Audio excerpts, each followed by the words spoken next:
Cher frère Batmati, salam alaikum. Alaykoum salam. Nous sommes ensemble pour parler d'un livre de Tariq Ramadan, enfin fait avec Tariq Ramadan, ou à propos de Tariq Ramadan, un livre de Aziz Zemouri, Faut-il faire taire Tariq Ramadan, suivi d'un entretien avec Tariq Ramadan.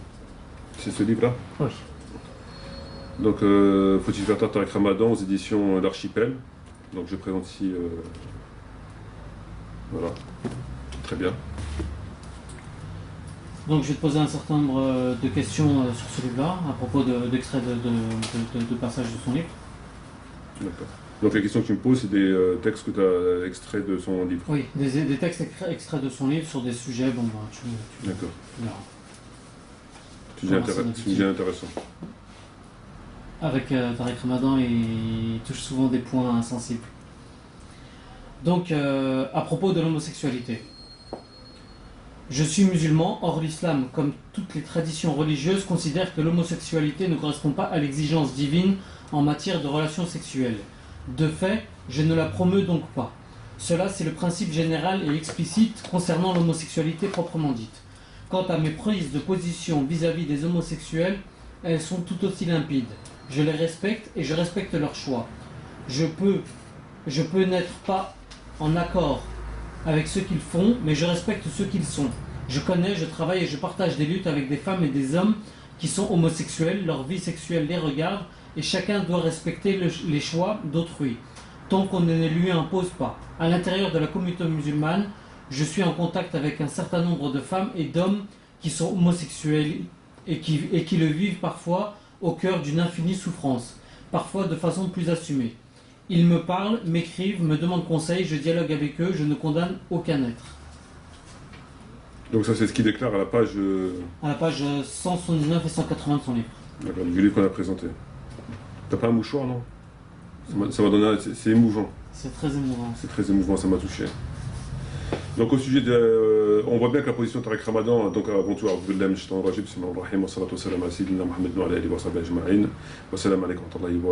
bonjour aux éventuels non-musulmans.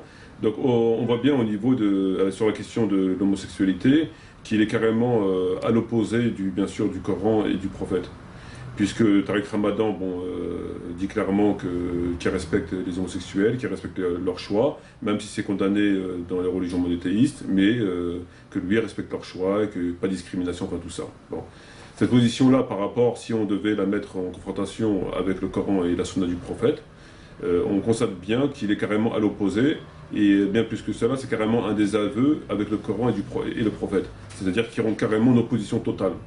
Puisqu'nous savons tous très bien que le Coran, au niveau de Sodome et Gomorrhe, Dieu a renversé la cité de Sodome et Gomorrhe pour l'homosexualité, c'est mentionné noir sur blanc dans le Coran, et on sait que le prophète Mohammed a dit, entre autres dans des différents hadiths que tout le monde connaît, que la malédiction de Dieu soit sur les homosexuels, en fait, soit sur ceux qui commettent l'acte du peuple de Lot, d'accord?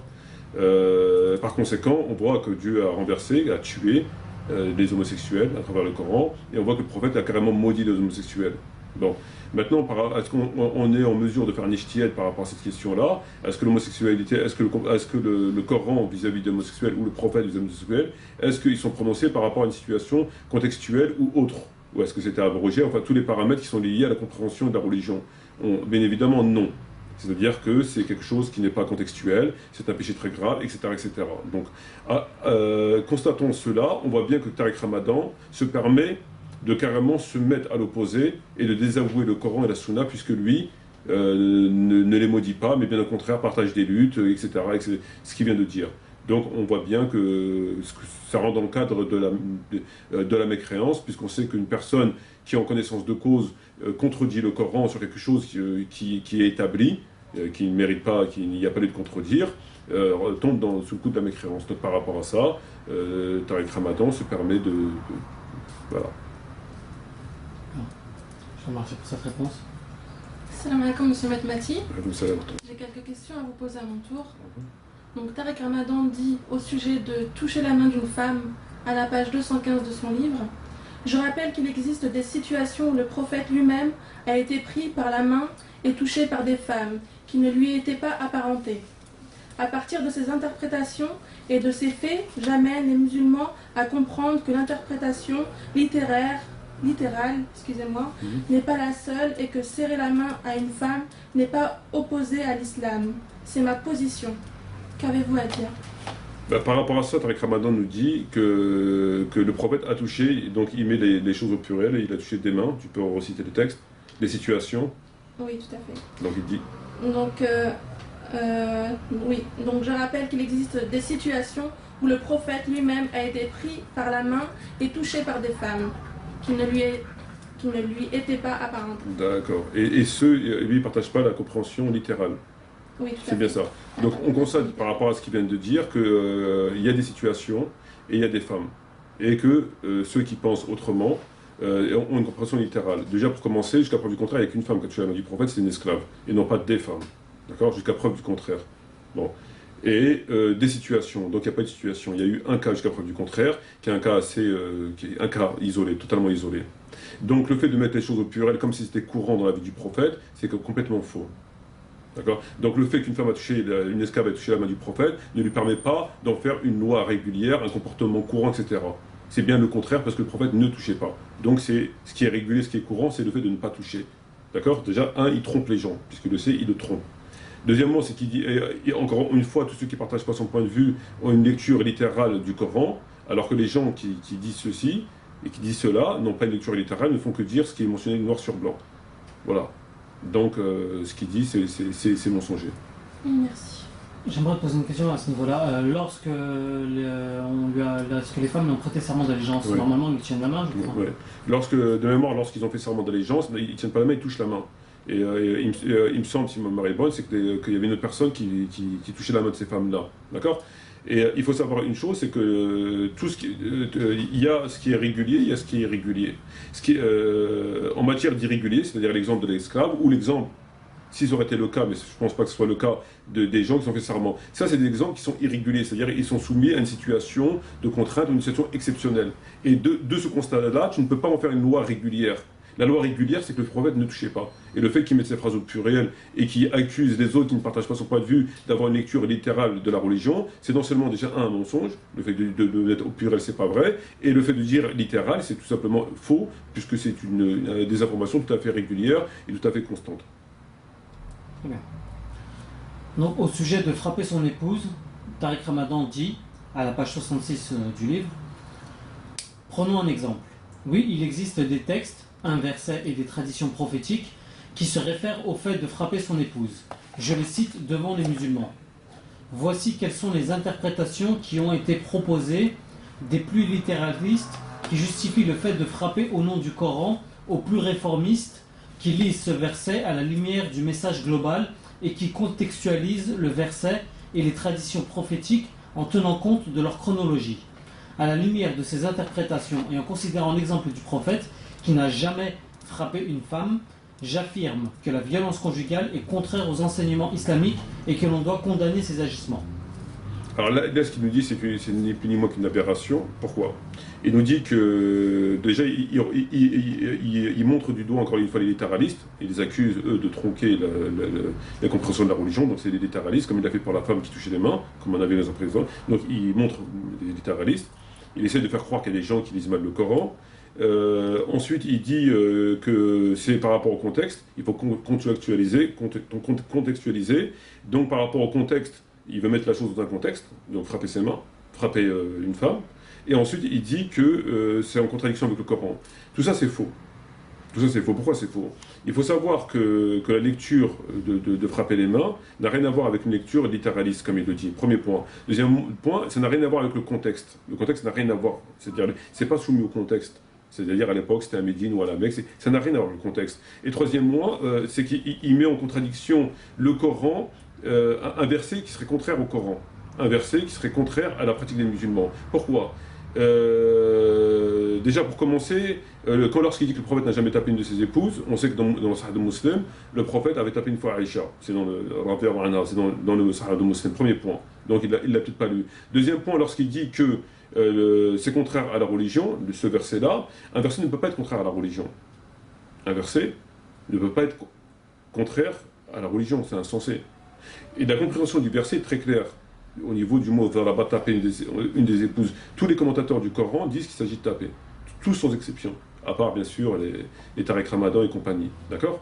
Donc, à partir de là, on a la preuve par le Coran que on peut, la compréhension du verset qui dit que le mot talaba, partout, par tabari, ibn Kathir, etc., dit qu'il s'agit bien de taper. Après, eux, ils parlent plutôt sur le fond du fait que comment taper, etc., etc., mais ils disent tous c'est taper, d'accord?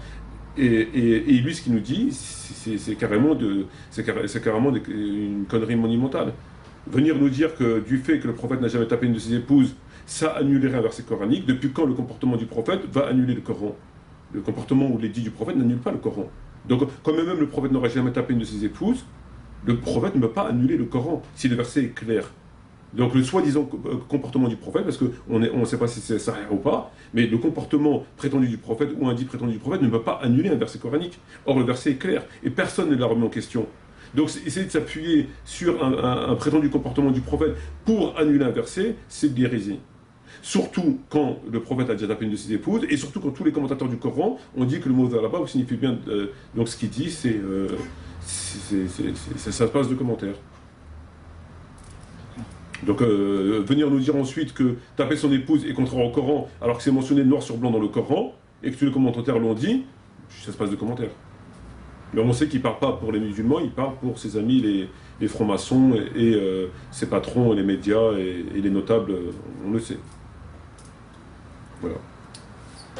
Alors nous avons donc au sujet de que la femme peut travailler, à la page 75, Tariq Ramadan dit « La femme a le droit de travailler et d'être financièrement indépendante, mais elle n'a aucun devoir d'entretien financier vis-à-vis du ménage. Elle peut exiger, comme un droit, de ne pas travailler. De fait, sa situation financière peut, en certaines circonstances, dépendre de celle de l'homme. Si celui-ci n'est pas musulman, il ne sera pas tenu de respecter l'éthique musulmane à laquelle se réfère sa femme pour ce qui touche à ses revenus, à son commerce, à sa vie quotidienne, etc. Mais s'il n'est pas musulman, je ne sais pas ce qu'il va qu'une musulmane, déjà pour commencer. Donc Tariq Ramadan nous dit que la femme est en droit de travailler. Un, il nous dit que la femme est en droit de travailler, et de deux, il dit que son salaire, elle le garde pour elle, conformément à des versets coraniques ou à des hadiths qui disent que les biens de la femme, une fois qu'elle a épousé un musulman, elle les garde pour elle. La dot, par exemple, elle les garde pour elle. Bon, ça, c'est encore une fois un mensonge de plus et une aberration de plus. Pourquoi? Un, pour commencer, que la femme n'a pas le droit de travailler. La loi régulière, comme on le sait d'après le Coran et d'après la Sunna, c'est que la femme ne doit pas travailler. C'est-à-dire sa place, c'est la demeure, etc., etc. Elle ne doit pas travailler. Maintenant, elle peut travailler. C'est pas que c'est qu'un peu c'est exceptionnel et de façon encadrée, d'accord? Donc et non pas l'inverse comme est venu faire croire Tariq Ramadan. Déjà. Deuxième point, c'est qu'il te dit que l'argent elle le garde pour elle et en se référant au fait que la femme garde sa dot. Or, le fait de garder la dot et de ses richesses, c'est justement dans son contexte, c'est-à-dire le fait qu'elle ne travaille pas, etc., et que son mari prend en charge tout et qu'elle garde elle ses biens. Mais si on part du principe que la femme travaille, il n'y a plus lieu qu'elle garde son argent et elle doit participer au contraire aux besoins du ménage. Ça n'a rien à voir du tout. Mais venir faire un mélange avec une loi coranique et une hérésie, essayer de les mélanger, ça n'a pas de sens. Donc la femme garde ses biens lorsqu'elle se marie parce qu'elle ne travaille pas, donc elle garde sa dot, et c'est le mari qui travaille qui subvient aux besoins du foyer, très bien. Mais dire maintenant, à partir du principe que la femme peut travailler et qu'on travaille, on garde toute sa paye et que le mari paye tout, c'est une stupidité. Voilà. Ce qu'il faut retenir là-dessus, c'est que Tariq Ramadan dit que la femme musulmane peut travailler. Et elle a le droit, c'est son droit. C'est-à-dire qu'elle peut sortir, travailler où elle veut, elle a le droit. Ça se passe de commentaires. Ça se passe de commentaires, c'est du libertinage, c'est de la perversion, c'est ce qu'on voudra. Voilà. Alors que tout le monde sait que la loi régulière en matière d'islam, c'est que la femme ne doit pas travailler. Ici, elle travaille parce qu'elle doit travailler du fait qu'on vit l'État islamique aura besoin de femmes, par exemple dans les douanes, policières, etc. Parce que elle peut travailler, donc c'est exceptionnel, mais encadré. Voilà. Et non pas, elle doit travailler comme les koufars, ou même cheat, c'est pareil. On ne fait pas distinction, c'est pareil. Il est mis sur le même plan. Une musulmane, que c'est la même chose. Aussi bien une non-musulmane va travailler, comme on le voit aujourd'hui, une musulmane peut faire autant. C'est pareil pour Tariq Ramadan. Voilà. Merci.